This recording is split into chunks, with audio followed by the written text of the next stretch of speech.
Hello, friends. Have you ever been driving on a lonely back road in America, deep in the woods, when suddenly your GPS glitches? The little blue dot spins in circles, the signal disappears, and the estimated time of arrival just vanishes. Most people think it's just bad reception, but sometimes it isn't. Sometimes the road doesn't want you to leave. And that's exactly what happened to five friends who took a simple nostalgia trip to a place that should have stayed forgotten. 10 years ago, Jax, Chloe, Ben, Maya, and Leo had all gone to the same summer camp as kids, Camp Blackwood, hidden deep in the Adirondack Mountains of New York. Back then, it was full of campfires, laughter, and canoe races on the lake.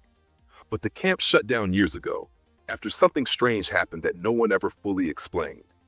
Now, in their mid-20s, the five friends decided to go back, just for fun, just to explore the ruins before the forest swallowed them forever. Jax was driving their 2018 Jeep Cherokee down a narrow forest road as the sun dipped behind the mountains. Jax was the kind of guy who always needed to be the leader, flannel shirt, expensive hiking boots, and the constant attitude of, "Relax, I've got this." Chloe sat in the passenger seat holding her phone high, desperately searching for a signal so she could upload a teaser for her urban exploration vlog. In the back seat were the others. Ben, the quiet history nerd who always carried maps and knew way too much about local legends. Maya, the artist who believed every abandoned place had a spirit. And Leo, the funny guy who cracked jokes every 5 minutes, mostly because he was terrified of the dark. Ben unfolded a wrinkled paper map and muttered nervously, "Jax, I'm telling you, the people at that gas station weren't just unfriendly. They looked scared when you mentioned Blackwood. That old woman literally crossed herself." Leo snorted and tossed a piece of beef jerky at him. "Relax, Bilbo. It's an abandoned summer camp, not a portal to hell. Besides, we've got Jax. The man once fought a raccoon in a Starbucks parking lot." Everyone laughed. But outside the Jeep, the forest wasn't laughing. The trees grew taller and closer together as they drove deeper into the mountains. Their branches twisted overhead like skeletal fingers, blocking out the last pieces of sunlight. By the time they reached the gate, it was almost dark. The rusted iron sign that once read Camp Blackwood hung crooked on a single chain. The wind pushed it back and forth. Creak! The sound echoed through the trees like a metallic scream. Maya shivered as she stepped out of the Jeep. "We shouldn't be here," she whispered. Something about the air felt wrong. It didn't smell like pine or fresh water. It smelled like wet wool and something metallic, like copper. The camp looked like a graveyard of memories. The mess hall had collapsed inward. The cabins were rotting. The wooden docks were slowly sinking into the dark lake water. But the strangest thing? The silence. In a forest like this, you should hear crickets, owls, something. But here, nothing. It was like the entire world had been muted. Chloe switched on the bright LED light mounted to her camera. "All right, guys," she said, "let's check out the cabin circle. That's where the best footage will be." They walked in a single file line through the overgrown paths. When they passed the old infirmary building, Ben suddenly stopped. "Wait, do you guys hear that?" Everyone froze. From inside the dark building came a strange sound. Tippity-tap, tippity-tap, like fingernails tapping on a chalkboard. Jax tightened his grip on his flashlight. "Probably just a squirrel," he said. But Maya slowly shook her head. "No, it's rhythmic, like someone typing." Leo, trying to act brave, walked up to the window and shined his flashlight inside. The beam landed on an old, rusted hospital bed, and sitting on that bed was a doll, a porcelain doll from the 1950s. Its eyes were missing, and slowly, very slowly, its head was tilting from side to side. Leo backed away instantly. "Okay, not a squirrel. Cabins, now." By 9 p.m., they were sitting around a small campfire in the middle of the cabin circle. Beyond the firelight, the forest was completely black. Leo stood up. "All right, I gotta pee. Don't let a bear eat my snacks." "Don't go far," Chloe warned. Leo waved his flashlight and disappeared into the trees. 5 minutes passed, then 10. Jack stood up. "Leo, stop messing around." No answer. Then suddenly, from deep in the woods, they heard Leo's voice. "Guys, hey guys, come look at this. I found something crazy." Everyone sighed with relief. Finally, Jax muttered, "Let's go see what the idiot found."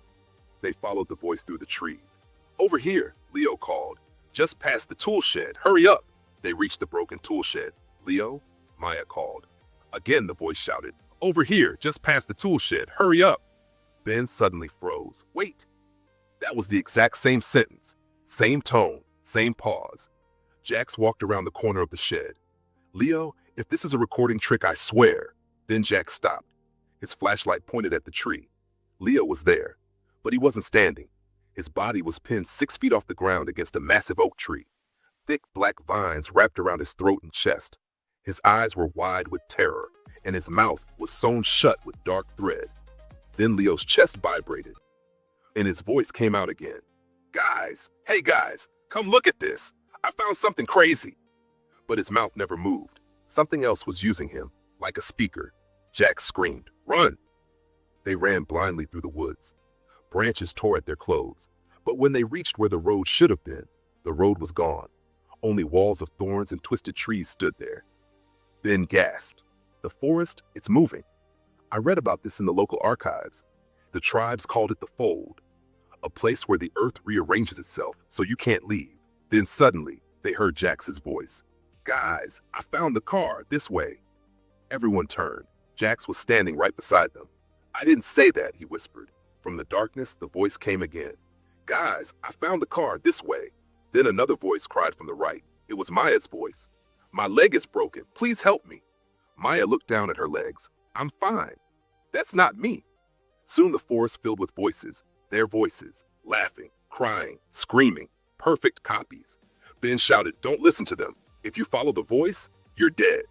They finally found cabin 13, the only building still standing. They rushed inside and barricaded the door. Outside, the voices stopped instantly. Silence returned. Jax whispered, "We wait until sunrise." Then Maya asked quietly, "Where's Chloe?" They looked around. She was gone. The door was still locked. Then, tippity-tap. The sound came from above. They slowly looked up. Chloe was on the ceiling. Her body twisted unnaturally between the rafters. Her camera still recording. Her eyes were gone.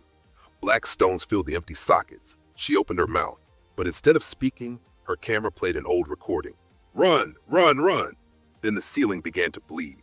Not red blood, black oil. Ben stared in horror. "It's not a monster," he whispered. "The whole camp, the trees, the ground, it's all one organism. We're not in the woods. We're in its stomach." Years later, hikers found Chloe's camera near the ruins of Camp Blackwood. The final recording didn't contain screams. Instead, it was the sound of 5 friends laughing around a campfire, talking about their dreams, talking about the future. The forest had memorized their happiness, and it kept playing it back, again and again and again in the empty woods. So friends, if you're ever driving through the Adirondacks and your GPS suddenly stops working, and you hear your best friend calling your name from the trees, do yourself a favor. Don't answer.